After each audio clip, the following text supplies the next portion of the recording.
episode on the Moment of Truth with Lami Wainwright. Today we have an amazing woman who has started a movement and established a business of her love for travel. She is a travel content creator and a founder of Travel Eat Slay. Let's welcome Caroline Sande.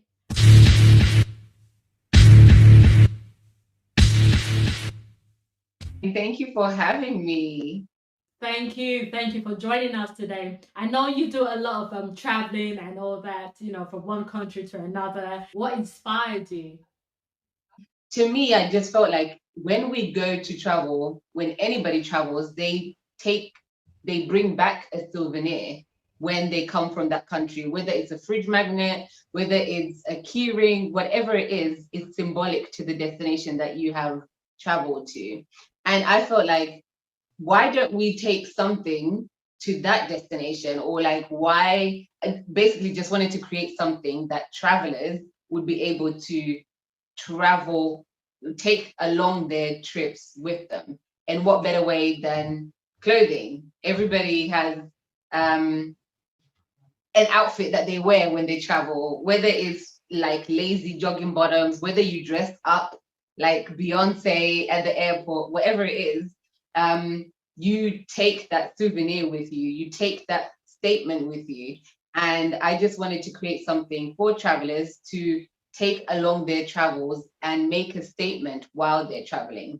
So, with that in mind, how are you, or how would you know that you are onto a good idea? Um, Give it a go, like put it out there in the world, first of all. When you have an idea, I think most people nurture that idea and keep it to themselves and just like, oh no, it's not perfect yet, it's not ready yet. I will release it to the world when it's now ready. But in most cases, you're never going to know how people are going to react to your product, whatever it is, unless you put it out there.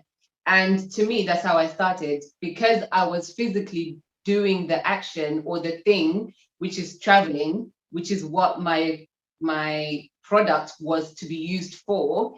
I would wear my product every time we traveled for work. They knew Caroline is going to wear her Travel Eat Slay stuff again, her Travel Eat Slay t-shirt, her Travel Eat Slay jumper. And that's the thing, like I'm putting it out there in the world and I want that feedback. That's how I got to understand that, oh, I was onto something, because initially I just did it for myself. I just wanted to have something that I would wear to tell a statement to these luxurious destinations that we were getting traveled to through work. And by wearing the items every time I traveled, I just kept getting positive responses, both from my colleagues as well as when I put it on social media. And people started inquiring, how can I get one? Can you send one to me? Can I buy one? Where did you buy one from? And I was just like, okay, well, I guess I can get one made for you. So initially, I wouldn't say I started it off with the mission of I need to make money out of this. It was more like it's just something that I personally like, and I want to see how it goes. If it's something that people want and are interested in, then we'll take it from there. Wow. So, what is the most exciting place that you've been to then? Oh gosh, I have had experiences from, I went to Mexico, I've been to Mexico, I've been to Cuba. Cuba had been on my bucket list destination for a long time. I managed to go there on a solo trip in 2018. I went to Morocco. My style of travel changes. I not just like I go for the beach always. I like to do a little bit of everything. Experience nature, experience hiking, experience the beach, because everybody likes the beach just to sit down. That I love that. So, which one of them would you most recommend to people? Um, I would recommend for Europe, I would go for Dubrovnik, which is in Croatia. Okay. I like that destination highly, and I have it on my map of I want to get married I there. love wedding destinations actually. I think it's very romantic. I think it has a different touch to it, just very creative, and it just has good memories behind it. So I think wedding destination would be nice. So any wedding bells for you very soon? No. But we never say no. God can move in mysterious ways. Yes, absolutely. Absolutely. So from your experience, how would you say aspiring entrepreneurs can turn their skills into profit and also become a travelpreneur? Firstly, I wouldn't have that money mindset first. Like I'm going into it for the money, because that money might not come as quickly as you need it to or want it to. I would go into it with a passion, or like, what void or are you fulfilling? What are you fulfilling? What are you giving to that industry that you feel is lacking already? Because if you're feeling a void, that means people are going to gravitate towards your brand, right? Um, if there is something that, maybe look at it in personally and just say, within this industry that I like or I want to tap into, what do I, if I was putting myself as a customer, what would I want? Like, what do you think, oh, if only there was XYZ, then that thing is the thing that you're going to be fulfilling. That is so true. And I know some people, they're very impatient when it comes to establishing a business because they easily get discouraged that I've pumped in some money into this business, but I'm not making any money. There's no profit. It's been a year now. It's been 2 years now. It's been 5 years now. I think I just need to drop it. But I think, like you said, how far can one say that my passion is going to make profit for me? I think I'll speak personally for myself, because for Travel Eat Slay, it was something that was within me. It didn't feel like a chore for me to continue with this brand. Even now, we're in a pandemic, we cannot travel, but I still am pushing the brand because I have created something that has different avenues to it. It has the travel side to it. It has events. It has the community. It has the merchandise. And now it has the travel box. So it doesn't feel like a chore to me to wake up and invest time, invest money in what I call my business.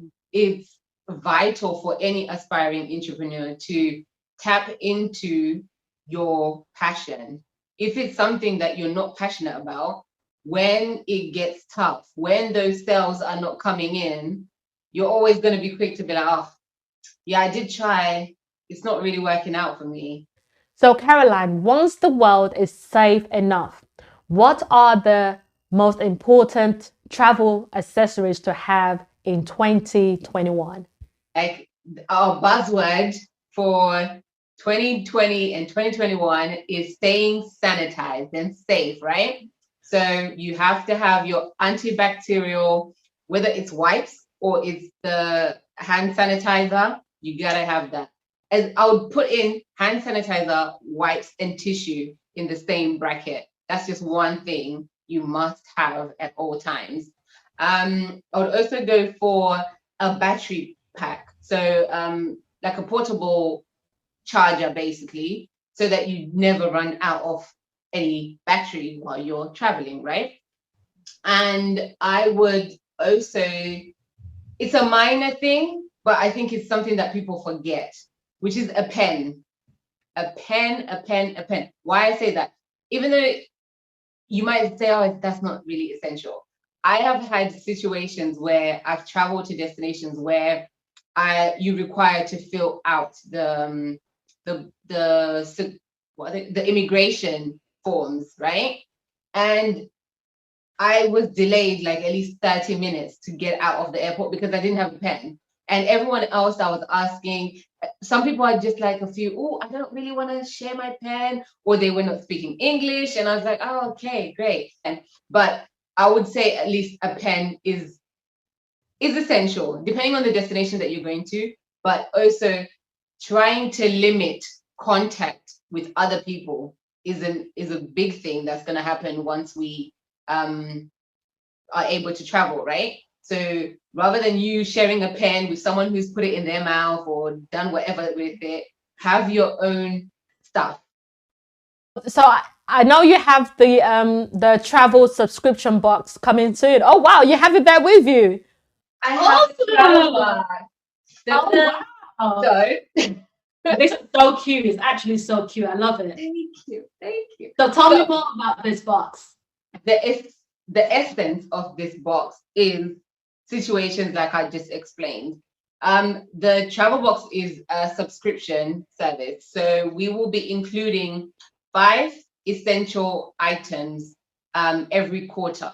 So it's a subscription of 3 months. Every 3 months, you receive a new box with new items, new brands that you get to discover, and these products can be smart travel options. So, like, instead of wasting water bottles, you get a refillable, a reusable bottle. You get to use bamboo straws instead of plastic straws. So I'm tapping into the sustainable side of traveling. So that's a big thing I think that we're going to witness after when this whole pandemic is free, is that the way that we travel is going to change. It's going to be more intentional in the way that we travel, whether it's to the destinations that we travel to the accommodation that we stay in, as well as the things that we carry when we are traveling. As an African, what would you say are your tips on what to pack, what not to pack, and how to pack? Be intentional about what you're packing and how you're packing. By that, I mean, use, like, they're products that you can easily get at the destination that you're going to. Why are you packing them again in your suitcase? Because you could be leaving that for space that you're going to use for other products or other items, clothing items, shoes, or whatever it may be. So I would say essential items that you should pack are probably medication or like toiletries that are really, if you've got sensitive skin or like really particular. But if you use an ordinary soap that you can get in that destination, I wouldn't bother packing it again because that's just wasting space. Thank you for that. So, what are your plans for travel box? Um, from the side of a customer, I cannot believe I was able to like pack everything that I needed through the travel box. So it's a reminder, it's a checklist that people will be using as and when they need to travel. So by providing these essential items, they're items that in most cases, and I've done it once, I've done it a few times where I have forgotten and I've had to then buy or waste more money at the airport. Items at the airport are never cheap. So rather than me wasting my time and money at the airport, if I had a reminder, something prior while I was packing, because everybody needs a little help while they're packing, no matter how much of a traveler you are. There's some things that because you feel like, oh, I'm well traveled, there's something that you're always going to forget. So I'm just by having this box, it's being used as a checklist by travelers for any destination that you're going to travel to, for any trip that you're going to travel to, whether it's for a staycation in your country, whether it's an international trip. So it's just a brand discovery opportunity. And then from the brand's perspective, I'm also tapping into small businesses that need exposure. So this box will also be an avenue where small businesses can get their brands showcased to a new audience. So you do a lot of you host day trips, local experiences and adventures. So imagine I wanted to go on a day trip and I came to you and I said, you know what, travel is Slay. I want you to accommodate me. I want you to sort me out. How would you go about it? So our day trips, my number one rule for the day trips is that the flights have to be under £30, which is very well. I'm not going to speak of how travel is going to be now, but prior to this, I managed to host 13 day trips in 2019 on that ethos. We found our flights, and I find the flights. I make up the itinerary, and then I invite anyone who is willing to come on the day trip with us. Do you work with anyone else? Partnerships or collaborations to make this work? Yes, so I've worked with tourist boards. So I have worked with Visit Stockholm. I've worked with Visit Bologna. I've worked with other destinations. Now I've forgotten. I try and collaborate or work with either the tourist boards or restaurants in that destination. Right. The ideal thing about the day trips is that if you are tired of your friends canceling on you, because ideally that's the kind of people that come on the day trips. They're just like, oh, I couldn't find anyone else to go with. So I'm happy that you set up a group of travelers, of like-minded travelers, so we can explore a city together. It's also a great way to break down or break up your week, because we usually take just one day out of the week and go. So you've just broken down your week. You have explored outside of London. You've had a change of scenery. You've been with like-minded people.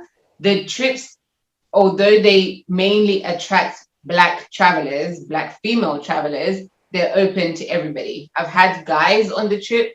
I've had 3 guys on a trip. So it's just an open atmosphere. We start off as strangers because we meet at the airport, and then by lunchtime we're all friends. By dinner time we all come back home, we message, we share pictures. It's just a fun experience with like-minded people. Awesome. I love that. Well, thank you very much for your time, Caroline Sande. And I'm looking forward to hearing more about your work and any upcoming projects you are into. So Travel Box will be available as from